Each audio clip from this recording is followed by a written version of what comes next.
नमस्कार, times now Bharat पर आपका स्वागत है। आपके साथ मैं हूं राकेश पांडे। शाम के 5 बजने वाले हैं। वक्त हो गया है देश के सबसे पसंदीदा डिबेट शो राष्ट्रवाद का। राष्ट्रवाद यानी देश से बढ़कर कुछ नहीं।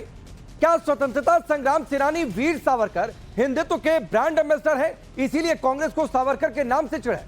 सवाल यह भी कि जिन सावरकर को इंदिरा गांधी ने महान बताया, क्या आज वोट बैंक के लिए कांग्रेस उनका अपमान कर रही है? नरेंद्र मोदी कल दिल्ली में वीर सावरकर के नाम के कॉलेज की आधारशिला रखने वाले, लेकिन उससे पहले ही सावरकर के नाम पर सियासत गरमा गई है। कांग्रेस विरोध कर रही है और सावरकर को गद्दार तक बता रही है।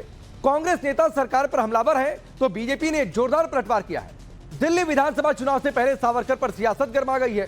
सवाल है कि सावरकर के नाम पर कॉलेज, चुनाव में हिंदू सेंटिमेंट किस हो?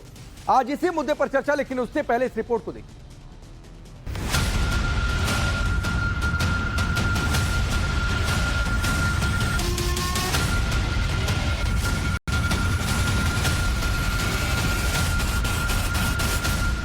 महान स्वतंत्रता सेनानी वीर सावरकर के नाम से दिल्ली में एक कॉलेज के उद्घाटन की खबर क्या सामने आई? वीर सावरकर के नाम पर एक बार फिर सियासत गर्म हो गई। दरअसल कल प्रधानमंत्री नरेंद्र मोदी वीर सावरकर के नाम से बनने वाले कॉलेज की आधारशिला रखने जा रहे हैं। इस कॉलेज के अलावा पूर्वी और पश्चिमी दिल्ली में दिल्ली विश्वविद्यालय के 2 नए परिसरों का निर्माण भी होने वाला है। लेकिन जैसे ही वीर सावरकर के नाम से कॉलेज बनने की बात सामने आई, कांग्रेस बौखला गई। जिस सावरकर ने देश के इतिहास में अपना योगदान दिया, स्वतंत्रता आंदोलन में अहम भूमिका निभाई, उन वीर सावरकर पर कांग्रेसी नेताओं ने सीधे सीधे सवालों की बौछार कर दी। इतना ही नहीं, कांग्रेस ने वीर सावरकर को गद्दार तक बता दिया। और खासकर जो है सावरकर जी, उनके बहुत सारे साथियों का नाम भी उस फहरिस्त में आ जाता है, जिन्होंने माफीनामा लिखी थी, पेंशन उनसे ली थी, यूर लॉयल सर्वेंट करके चिट्ठियाँ लिखी थी। कुछ लोगों का भी नाम ये भी फहरिस्त में आता है कि वो लोग पुलिस इन्फॉर्मर्स बन गए थे।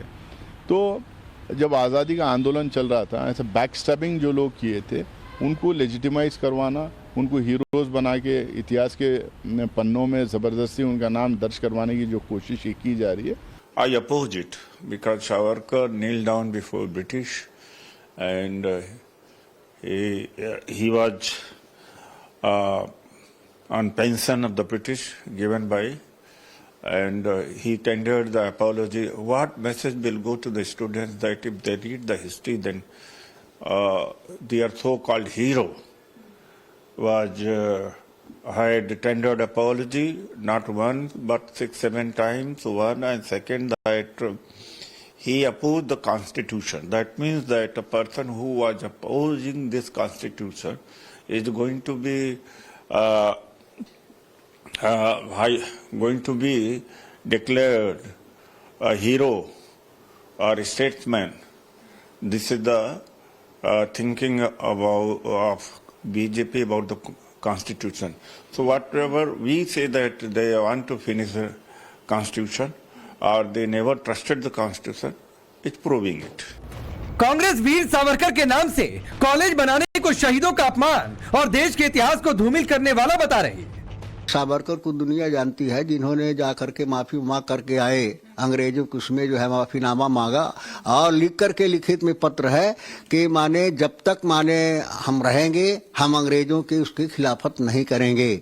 और उनसे उनको पेंशन भी मिलती थी, कामकाजी का उनको वेतन भी कुछ मिलता था। वो पैसा जो लेता रहा हो, जो अंग्रेजों साथ इस तरह से करता रहा हो, उनके नाम पर बिल्डिंग बना करके जो है इस देश के जो शहीद हैं, इस देश के लिए जो काम किया है, उनके इतिहास को धूमिल करने का प्रयास किया जा रहा है।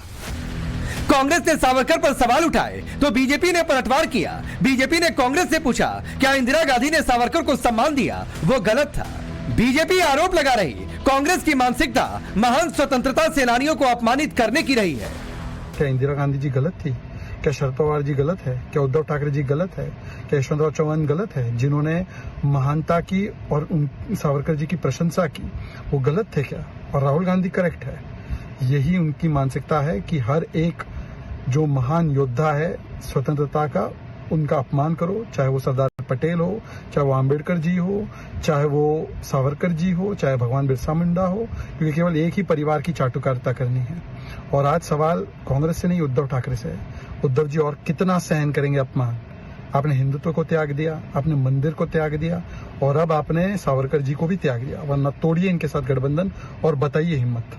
कांग्रेस को तो समझ में नहीं आ रहा, जब कुछ नहीं कर पाते तो वीर सावरकर को लेके बैठ जाते हैं और वीर सावरकर पर बोलते तो हम पूछे इंदिरा गांधी ने उनको सराहनीय पत्र क्यों लिखा, इंदिरा गांधी ने क्यों उन पे डाक टिकट निकाला। तो इसलिए इनको कांग्रेस भी भ्रमित है, आम पार्टी भी भ्रमित है। जिस भी व्यक्ति ने देश को आजादी के लिए कुर्बानी के लिए त्याग और दिया है वो हमारे लिए आराध्य है, पूजना चाहिए। इन जैसे लोगों से, बोगस लोगों से तो कम से कम वो बहुत अच्छे हैं और पूजनीय हैं। बीजेपी का कहना है नेगेटिव सोच वाले विरोधी करेंगे, लेकिन बीजेपी देश के विकास के लिए काम करती रहेगी। तो करते रहता है, वो करते रहे, हम अच्छा काम करेंगे। जो नकारात्मक सोच के लोग हैं, जो हिंदू समाज के विरोधी हैं, जो सावरकर साहब के विरोधी हैं, वो विरोध करते रहेंगे, मगर हम देश की भावनाओं के अनुरूप आगे बढ़ रहे हैं। आम आदमी पार्टी के लोगों ने वायदा किया था 20 कॉलेज बनाने का। दिल्ली में 10 साल में एक नया कॉलेज नहीं बनाया। आज अगर केंद्र सरकार ये बना रही है तो वो कॉलेज का विरोध कर रहे हैं, वो सावरकर का विरोध नहीं कर रहे हैं। जो नजफगढ़ रोशनपुरा क्षेत्र वहाँ पर पूरा है और 140 करोड़ का प्रोजेक्ट है और नजफगढ़ जो क्षेत्र है नाहरगढ़ को जिसको पहले जाना जाता था वो वीरों की भूमि है और वो वीरों की भूमि वीर सावरकर जी का सम्मान करती है। सावरकर पर सवाल उठाकर कांग्रेस ने उद्धव ठाकरे की मुसीबत बढ़ा दी। उद्धव ठाकरे की पार्टी अब मांग कर रही है कि सावरकर को भारत रत्न दे देना चाहिए। अच्छा है, सावरकर जी को तो भारत रत्न देना चाहिए। हम तो बार बार मांगनी कर रहे हैं ना, शिवसेना तो बार बार मांगनी कर रहे हैं, सावरकर ये भारत रत्न इनको देना चाहिए। ये तो हमारी मांग बार बार रही है।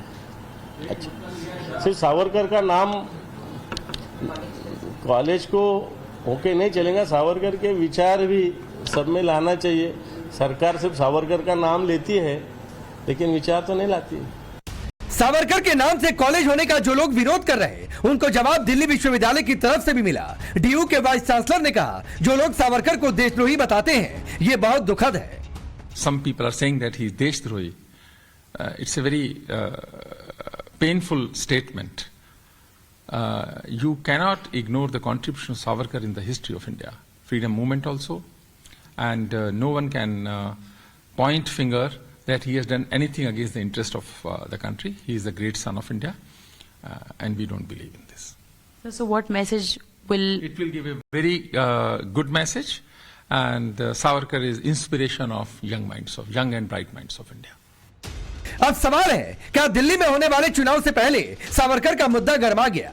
सवाल यह भी है कि अगर शिक्षा का संस्थान बन रहा तो उससे कांग्रेस और विपक्ष को दिक्कत क्या है। सवाल यह भी है कि जिन सावरकर की तारीफ इंदिरा गांधी ने की उन्हीं सावरकर को कांग्रेस देशद्रोही बता रही, तो क्या कांग्रेस इंदिरा गांधी को ही कटघरे में खड़ा कर रही है। सवाल यह भी कि कांग्रेस के साथ गठबंधन करने वाले उद्धव ठाकरे सावरकर पर कांग्रेस के सवालों पर अब क्या करेंगे। सबसे बड़ा सवाल कि सावरकर हिंदुत्व के सबसे बड़े चेहरे, क्या इसीलिए कांग्रेस को चिढ़ है। Bureau report, times now Navbharat. चलिए अब मैं रिपोर्ट देखिए, आपका परिचय मैं आज के मेहमानों से करवाता हूं। सिद्धार्थ यादव भारतीय जनता पार्टी के नेता और प्रवक्ता, प्रोफेसर कपिल कुमार हिस्टोरियन है हमारे साथ जुड़े हैं, कंचन यादव हैं आरजेडी के नेता और प्रवक्ता, जगदीश शर्मा जी कांग्रेस पार्टी के नेता, किशोर तिवारी जी शिवसेना उद्धव ठाकरे गुट के नेता और प्रवक्ता, डॉक्टर पवन राव अंबेडकर है एमआईएम के नेता और प्रवक्ता। आप सभी का बहुत बहुत स्वागत है। जगदीश जी, मैं आपसे पहला सवाल और सीधा सवाल, सावरकर का चेहरा हिंदुत्ववादी, हिंदुत्व के ब्रांड एम्बेसडर, इसीलिए आप लोग विरोध कर रहे हैं क्योंकि पॉलिटिक्स आपकी दूसरे तरीके की। राकेश जी, सबसे पहले तो आपको और आपके पैनल को और आपको चैनल के देखने वालों को, जो नहीं देख रहे उनको भी नए वर्ष की हार्दिक शुभकामनाएं। आपको दूसरी बात जो आपने सवाल करा है, आपने कभी सुना है मेरे को कि डीयू के जो प्रोफेसर योगेश सिंह जी कह रहे थे सावरकर एक इतिहास, मैं उनकी बात से समर्थन करता हूं। वाकई इतिहास और इतिहास रहना चाहिए, इतिहास मिटाना नहीं चाहिए, क्योंकि फिल्मों में जब दिखाते हैं हीरो होता तो विलन भी होता है, और सावरकर का इतिहास तो पूरा देश जानता भी। बदलना चाहिए, बदल देने की सरकार है, अपनी मनमर्जी कर रहे हैं। सही मायने में तो ये सरदार भगत सिंह का, चंद्रशेखर आजाद का, महात्मा गांधी का, अटल जी का, सरदार पटेल का, नेहरू जी का पांच की तरह देखा जाए। ये लोग सबको पता कि इन्होंने क्या करा। इतिहास है, इतिहास को मिटाना नहीं, इतिहास को इतिहास की तरह रखना चाहिए। मोदी जगदीश जी, अरे सर सुनिए थोड़ा सा जो बाइट सुनवाएं, जो रिपोर्ट 4-5 मिनट की चलती है उसको ध्यान से सुना करिए, और जो बयान सुनते हैं उनको भी ध्यान से सुना करिए। डीयू के वीसी ने क्या कहा, एक इतिहास है, इतिहास में उनके योगदान को नहीं भुला सकते हैं। सारा पूरी लाइन सुना करिए, इतिहास में उनके कंट्रीब्यूशन को नहीं भुला सकते हैं।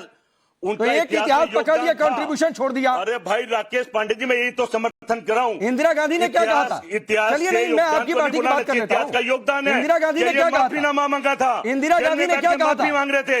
इंदिरा गांधी ने क्या कहा था जगदीश जी? हमारा, आप कांग्रेस के कल्चर मत, इंदिरा गांधी ने क्या कहा था? कल्चर में कांग्रेस तो दुश्मन का भी सम्मान करती है, इस बात को समझ लेना। इंदिरा गांधी ने क्या कहा था? भावना से काम नहीं करते हैं हम, तो दुश्मन का भी सम्मान करते हैं। अरे भाई, महान सपूत दुश्मन को कहते हैं। इतिहास को मिटाने। नहीं जगदीश जी, किस किताब में दुश्मन की परिभाषा महान सपूत की होती है? ये महान थे, जो इंदिरा गांधी ने चिट्ठी लिखी थी 20 मई को। भाई जैसे आज विश्व गुरु महान है, देश को कहां ले जा रहा है, इसी तरह सावरकर उस वक्त देश को कहां ले जा रहा था, वो भी महान थे। महान सपूत दुश्मन को कहते हैं जगदीश जी। आज काम कर रहा है, महान तो दोनों। अरे महान सपूत दुश्मन को कहते हैं जो अंग्रेजों के साथ मिलकर देश महान कहते हैं, जो बड़े बड़े कारनामे करे। महान सपूत जेल में बैठ कर। अरे मैं सपूत बोल रहा हूँ, कपूत नहीं बोल रहा हूँ। कान में आज पता नहीं आपको क्या हो गया। मैं बता रहा हूँ महान भाई ये आप कपूत भी आप बोल रहे हो, सपूत भी आप बोल रहे हो। सपूत बोल रहा हूँ, सपूत। आज का मैंने आपको क्लियर बोला, कपूत नहीं बोल रहा हूँ।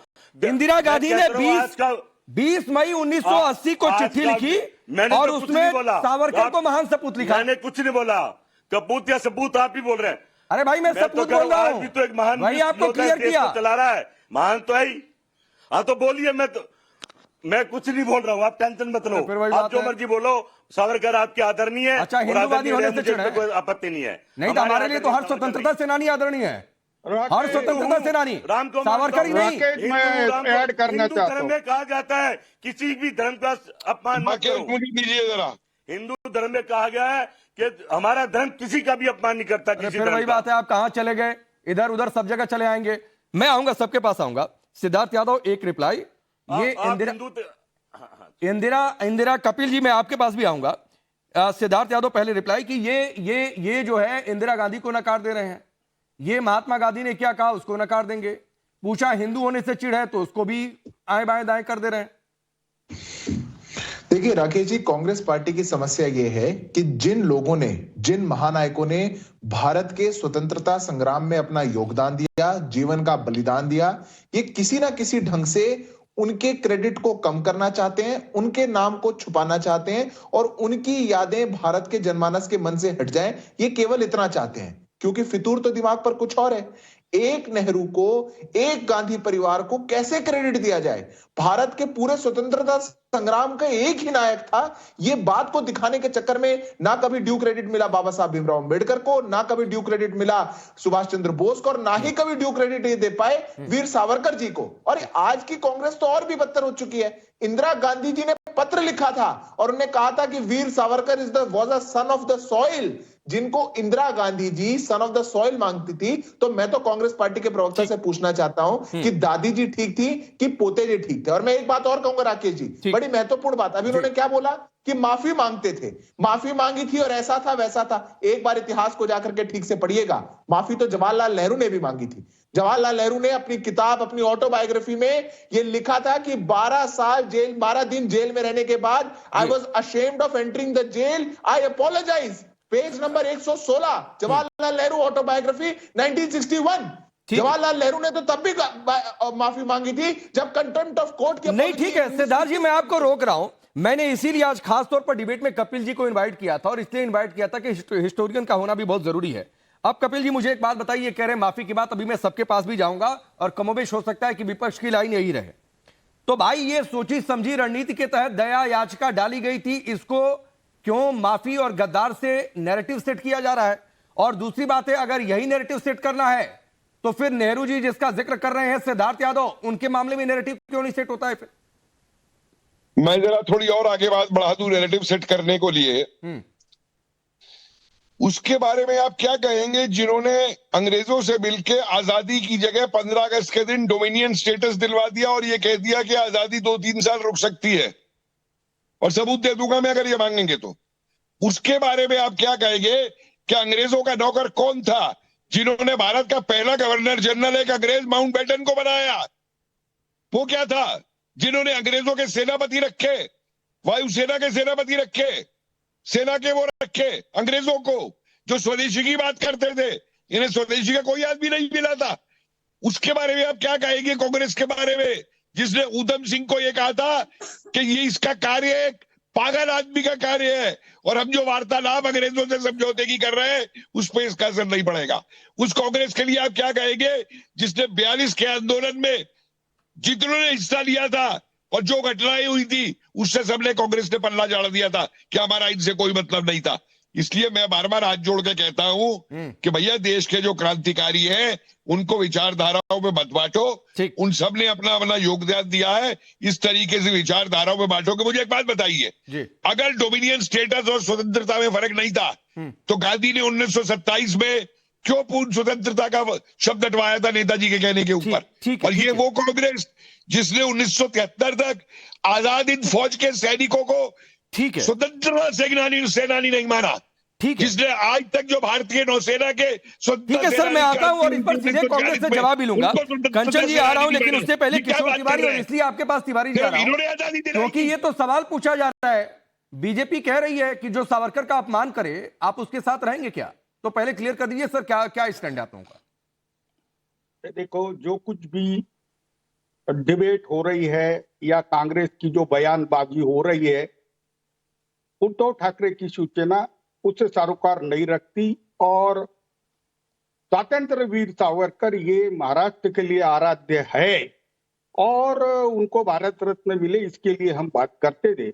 और मैं दिल्ली यूनिवर्सिटी के वाइस चांसलर की उस बातों से भी सहमत हूं और उन्होंने वीर सावरकर, स्वतंत्र वीर सावरकर के नाम से कॉलेज खोला, इसके लिए मैं उनको धन्यवाद भी देता हूं। ठीक है, लेकिन एक बात मैं बताता हूं राकेश, ये इंडिया गठबंधन के अंदर कांग्रेस की ये बयानबाजी, सावरकर को लेके अनवांटेड बयानबाजी हमको ले डूबी, हमको तो लोड डूबी। हमारा कोर वोटर जो था, जो महाराष्ट्र की जनता में मराठी मानुष था। किशोर जी सर आपने बहुत बेबाकी तरीके से आज अपनी बात रखी, आपके लिए आराध्य भी हैं, आप ये मान भी रहे हैं कि सावरकर के नाम पर जो बयानबाजी है, अनर्गल बयानबाजी, वो ले डूबी। तो सर छोड़ दीजिए ना ऐसे गठबंधन को, क्यों खुद को डुबा रहे हैं, क्यों खुद को बर्बाद कर रहे हैं? फिर एक मिनट राकेश, मैं तुम्हारे चैनल से ये बात क्लियर कर रहा हूं कि उद्धव जी बहुत सीरियसली सोच रहे हैं और कांग्रेस का ऐसा ही रवैया रहा जिसमें ये देखो, उनको जाकर भी कितने साल हो गए। नहीं सीरियसली क्या सोच रहे हैं, गठबंधन छोड़ने का? नहीं अरे भैया, हमने तो पूरा खो दिया। ये कांग्रेस पार्टी के लोगों ने लोकसभा में ही हमारे उम्मीदवार गिराए थे, जबकि हमने दिल खोल के काम किया। बोलिए ना सर, मैं बोल देता हूं कि ये खबर चला देंगे कि उद्धव ठाकरे सीरियसली सोच रहे हैं गठबंधन छोड़ने का सावरकर के नाम पर। नहीं, इस पर अगर अभी जो छुटभैया नेताओं ने बोले, उसको तो हम कंसीडर नहीं करते, लेकिन राहुल गांधी ये हमारी ऑफिशियल लाइन है।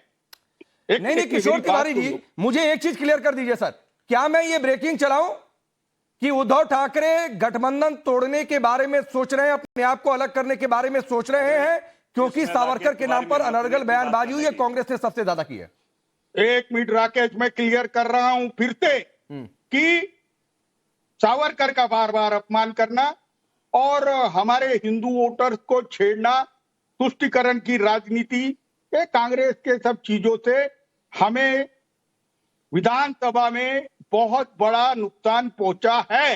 अगर यही सब कंटिन्यू होता है और गठबंधन के साथियों को इस तरीके से छोड़ने के लिए विवश करते हैं, तो मैं अभी कह रहा हूं कि यही विवाद कल तक ऐसा रंग ले लेगा कि हम लोग इनसे दो हाथ दूर हो जाएंगे। ठीक है, मैं किशोर तिवारी जी के हवाले से, किशोर तिवारी जी आपके हवाले से मैं ये ब्रेक कर रहा हूं ये खबर कि शिवसेना सोच रही है कि ये विवाद आगे बढ़ा, सावरकर पर बैकफुट पर नहीं गई कांग्रेस, तो आप लोग ये विरोधी गठबंधन छोड़ देंगे। ये कहीं फ्लैश मार दीजिए भाई कि उद्धव ठाकरे सोच रहे हैं गठबंधन छोड़ने का और सावरकर के नाम पर ये किशोर तिवारी जी ने बात कही है। ये बड़ी खबर है जो किशोर तिवारी जी ने कही, कहीं चला दीजिए इसको ताकि ये सनद भी रहे। अब कंचन आपके पास आ रहा हूं, आऊंगा जगदीश जी, मैं चाह रहा हूं एक बार सबके साथ हो जाए क्योंकि देखिए यहां पर आपका गठबंधन ही टेलीविजन चैनल पर तोड़ने का ऐलान हो रहा है। अब कंचन यादव एक बात बताइए कि ये पतित पावन मंदिर की स्थापना सावरकर ने की, जाति की जो सियासत जिसके लिए आप लोग कहते हैं कि हम लोग जातियों का उत्थान हो, जातीय भेदभाव खत्म हो, इसकी लड़ाई लड़ रहे हैं, इसकी लड़ाई सावरकर ने तब शुरू कर दी थी। फिर भी सावरकर का विरोध होता है।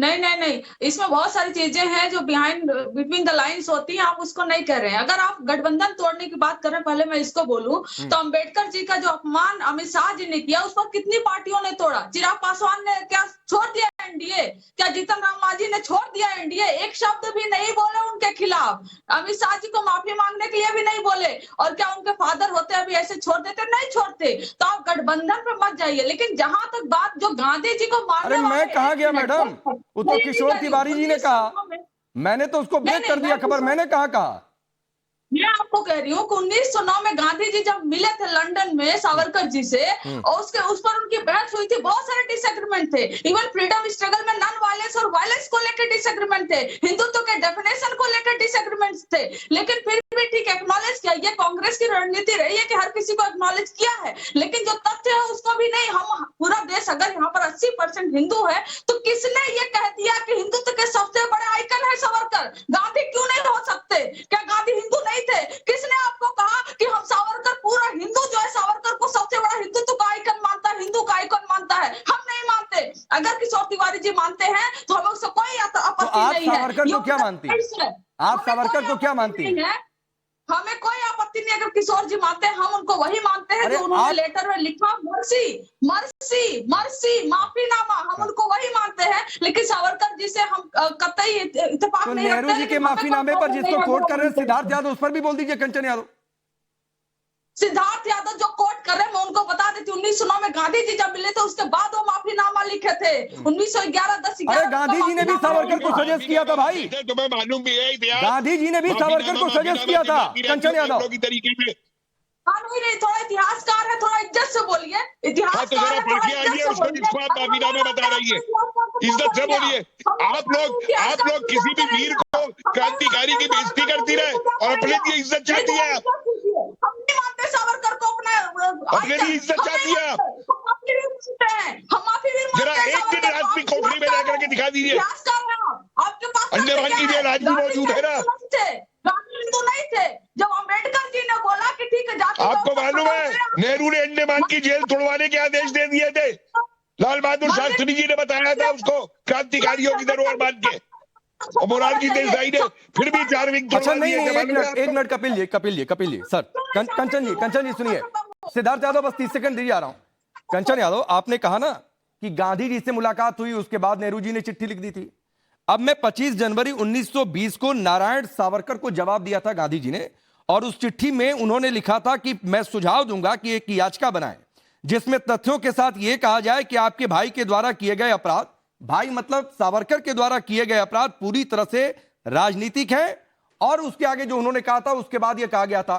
तो एक सलाह ठीक है, दूसरी सलाह गलत है, तो ये डबल स्टैंडर्ड मत रखिए ना। डबल नहीं, मैं आपसे पूछ रही हूँ कि एज ए हिंदू मैं नहीं मानती सावरकर को अपना आइकन, मैं नहीं मानती। क्या गांधी हिंदू नहीं थे? लेकिन नहीं, आप किसी को आइकन मत मानिए। आप कल को कहिए कि मैं जो है गांधी जी को आइकन नहीं मानती हूँ। आप कल को कहिए कि मैं किसी नेता को आइकन नहीं मानती हूँ। आप बोलिए हमारे लिए सिर्फ हमारी पार्टी के नेता आइकन है। ये आपकी अपनी सोच है ना कंचन यादव। आप मानिए, किशोर तिवारी जी मानते हैं, मानिए।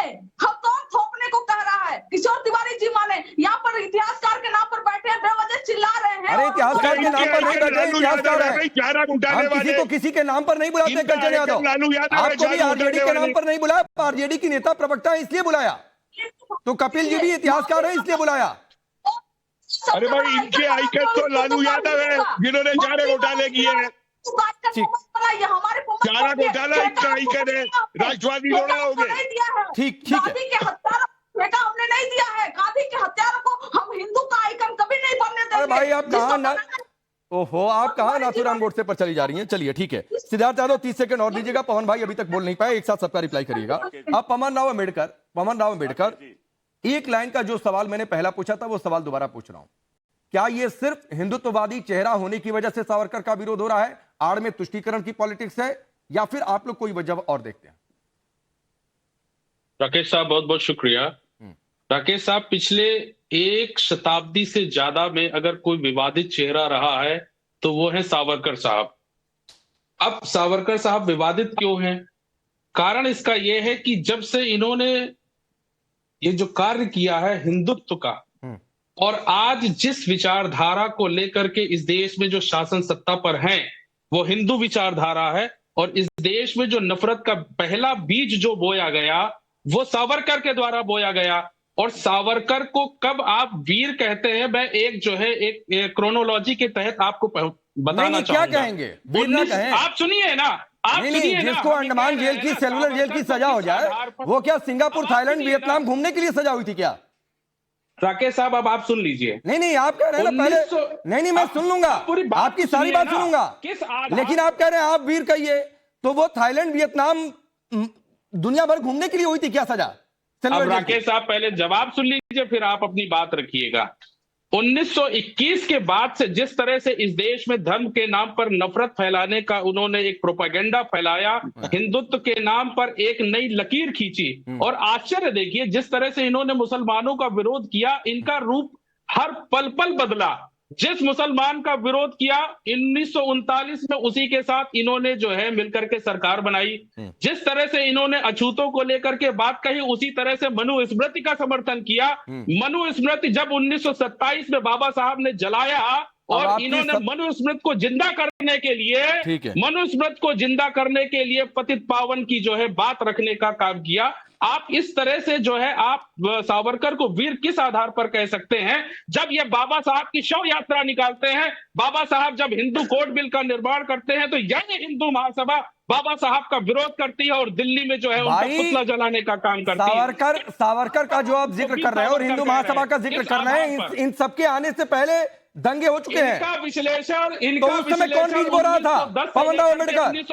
दिक्कत आपकी है कि आपकी सियासत की सुई एक जगह पर टिकी रहती है, उसके अलावा आप इधर उधर नहीं हो सकते हैं। हिंदू मुस्लिम के अलावा इधर उधर नहीं हो सकते हैं। सिद्धार्थ यादव सबका रिप्लाई करिए। देखिए राकेश जी, 2-3 बातें आई, मैं दोनों तीनों बातों का जवाब दे देता हूँ। पहली बात तो कंचन जी कह रही थी, अब पवन जी सुन लीजिए जवाब, मैं आपकी बात का भी जवाब दूंगा, पहले कंचन जी की बात का जवाब देता हूँ। पहले तो कंचन जी ने बोला कि उनने मर्सी मर्सी मर्सी, इनको बड़ी समस्या है। अब मैंने अभी जवाहरलाल नेहरू के 2 इतिहास में कोट किए, एक तो जवाहरलाल नेहरू के खुद की ऑटोबायोग्राफी से और 1921 में कंटेम्प्ट पिटीशन से। जवाहरलाल नेहरू लिखते हैं, I am ashamed, I apologize. आपको जवाहरलाल नेहरू के बारे में ये विचार कभी क्यों नहीं आया?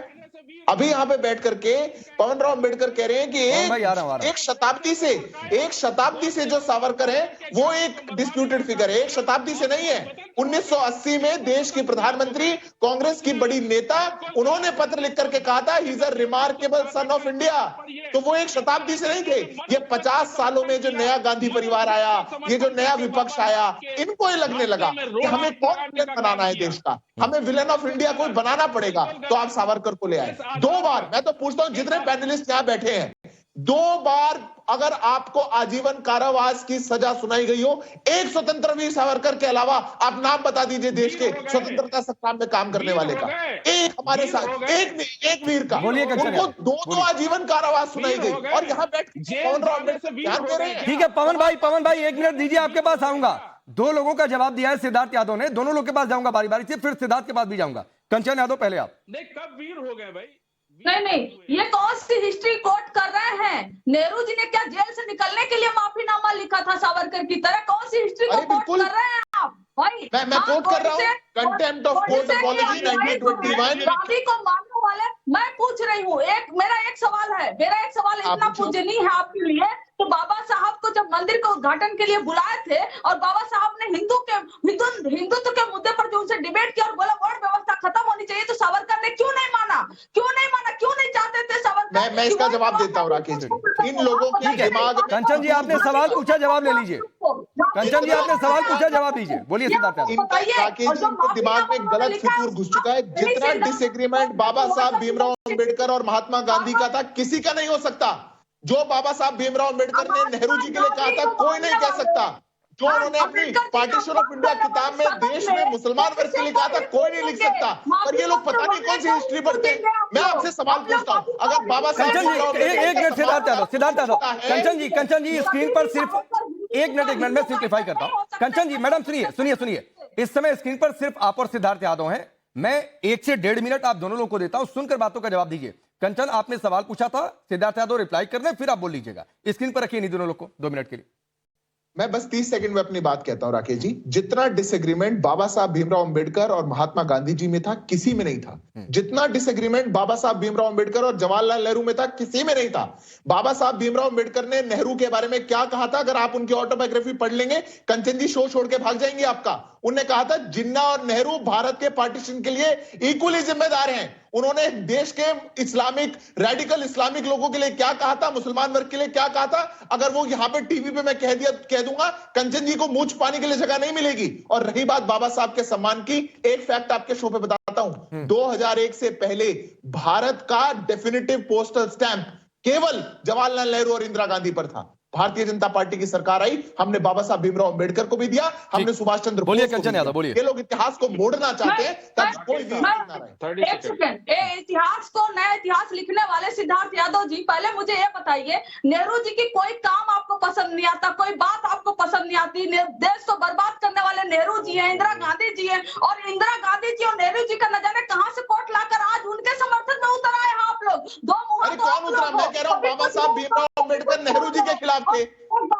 वो किताब पढ़ी है, डिसएग्रीमेंट बहुत थे नेहरू जी के बीच में और गांधी जी के बीच में, लेकिन एक बात एकदम साफ साफ बाबा साहब ने लिखा है, पार्टीशन पाकिस्तान में साफ साफ उन्होंने कहा है कि वो कभी नहीं चाहते थे बाबा साहब कि पाकिस्तान अलग विभाजित हो, अलग देश बने। वो चाहते थे एक बने। हाँ, कुछ चीजों से वो चाहते थे कि मुस्लिम लीग को मनाया जाए, वो चाहते थे मुस्लिम लीग को मनाया जाए, उसको प्रॉपर रिप्रेजेंटेशन दिया जाए, इस बात से वो डिसएग्रीमेंट थे।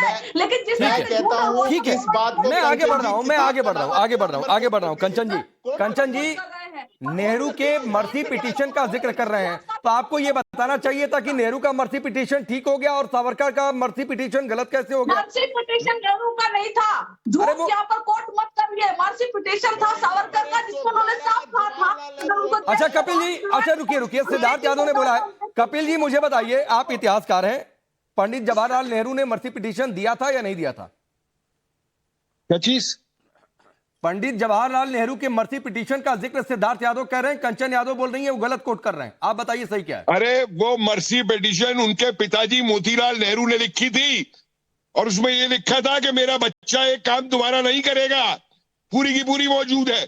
और जिसको ये सवर की मर्सी पिटीशन बताते हैं, मुझे एक बात बताइए, हर व्यक्ति को जिसको के काला पानी जाया जाता था, उसको ये अधिकार होता था कि एक निश्चित समय के बाद वो काला पानी से आने की बात कर सकता है। और मुझको एक बात बताइए, किसी कांग्रेस लीडर को कभी क्यों नहीं काला पानी भेजा गया भाई? अगर गांधी और नेहरू इतने बड़े खतरा थे ब्रिटिश साम्राज्य के लिए, तो उनको क्यों नहीं भेजा गया? मुझे बताइए। नहीं, मैं आपके इस सवाल को लेकर जगदीश जी के पास जा रहा हूं।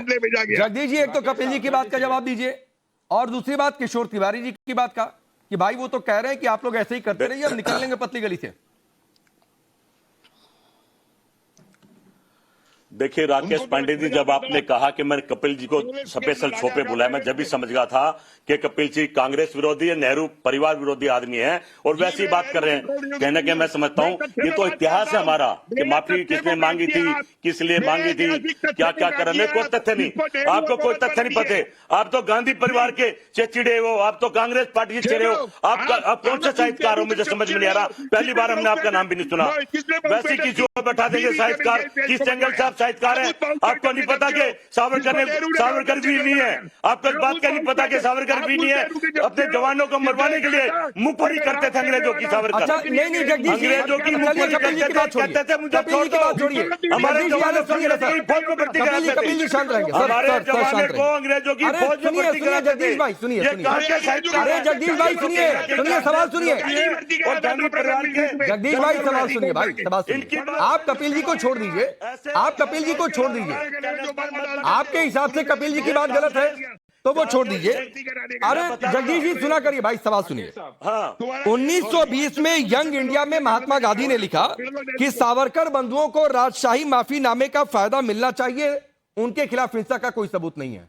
नंबर 1, 20 मई 1980 को इंदिरा गांधी लिखती हैं, सावरकर महान सपूत हैं, असाधारण बेटा है हिंदुस्तान के, उनके जन्म जयंती की शताब्दी वर्ष की शुभकामनाएं। अब ये बताइए, इंदिरा गांधी भी गलत, महात्मा गांधी भी गलत, सही कौन है? सिर्फ आप हैं। 2 शब्दों में बता दूं राकेश जी, हमारा कल्चर आज के कल्चर जैसा नहीं कि हम बदले की भावना से काम करें, हम पक्षों और विपक्षों साथ लेके काम करते हैं। ये आपको याद होगा। अरे भाई, ये पॉलिटिक्स पर नहीं पूछ रहा हूँ, अभी आप सरकार बनाने नहीं जा रहे हैं। जगदीश जी, थोड़ा दुनिया से बाहर निकलिए। चुनाव अभी खत्म हुआ है, 5 साल बाद 29 में चुनाव है, और तब जीते तब ये स्टेटमेंट दीजिएगा कि हम बदले की भावना से काम नहीं करेंगे। मैं आपसे महात्मा गांधी, इंदिरा गांधी को कोट करके पूछ रहा हूँ, आप कह रहे हैं बदले की भावना से काम नहीं करते। अजीब स्थिति है, मतलब कुछ भी बोल देना है। भाई मैं बता रहा हूँ ना, लोकतंत्र में मैं बता रहा हूँ इंदिरा जी की सिचुएशन क्या रही होगी, ये उस वक्त तो उनको पता होगी। अरे भाई, महात्मा गांधी, इंदिरा गांधी गलत थे आपके हिसाब से? इनको भी साथ लगा, इनको भी जिम्मेदारी दे दो। मैं बता रहा हूँ, मैं कह रहा हूँ कोई गलत कांग्रेसी नेता कोई गलत था, गलत ये सावरकर था जो हमारे तो सावरकर को ही तो सही बता रहे हैं, महात्मा गांधी, इंदिरा गांधी देश को तोड़ने की बात करता था, जेल से माफी मांगता था। ना ठीक है, आप दूसरी दुनिया में हैं जगदीश जी, आप दूसरी दुनिया में हैं अभी, आप उस दुनिया से बाहर नहीं निकल पा रहे। किशोर तिवारी जी बोलिए। सर समझ नहीं, मैं दुनिया में ठीक, रुकिए भाई, रुकिए। मैं दुनिया से ठीक हूँ, मैं बिल्कुल दुनिया में हूँ, दुनिया से ठीक हूँ। हाँ, मैं एक बात बोलूं, बहुत सारे मुद्दों पे महात्मा गांधी के भी वो खिलाफ थे, क्विट इंडिया मूवमेंट के भी खिलाफ थे, लेकिन जिस तरीके से उनका अपमान अभी किया जा रहा है, मैं अभी बताता हूं कि उन्होंने 1911 से अपना पहला पिटीशन मूव किया था। उसके बाद उनको 22 में रत्नागिरी में घर में कैद करके रखा गया था और उनके फंडामेंटल राइट फ्रीज कर दिए। उसके बाद आजादी के बाद भी बहुत दिनों तक वो वैसे ही रहे। तो उनका एक इतिहासकार, एक बहुत बड़े पोएट और अपनी विचारधारा के लिए वो जाने जाते थे। मैं यहाँ कह रहा हूँ, जगदीश शर्मा हो या कांचन हो या फिर आंबेडकर साहब हो, ये लोग अपनी राय रखते हैं, लेकिन किसी आज ठीक है सर, मैं आपको रोकता हूं, बस इतना ही है। राय रखना और नैरेटिव सेट करने में अंतर होता है, और ये सोचना चाहिए कि सावरकर को सेलुलर जेल की सजा वर्ल्ड टूर के लिए नहीं हुई थी, अंग्रेजों के खिलाफ थे, डर लगता था अंग्रेजों को, इसलिए 25-25 साल की कैद की सजा सुनाई गई थी। और जगदीश जी सोचिए, शिवसेना कह रही है छोड़ देंगे गठबंधन, ऐसे ही सावरकर पर बोलते रहे तो। आप सबका बहुत बहुत शुक्रिया।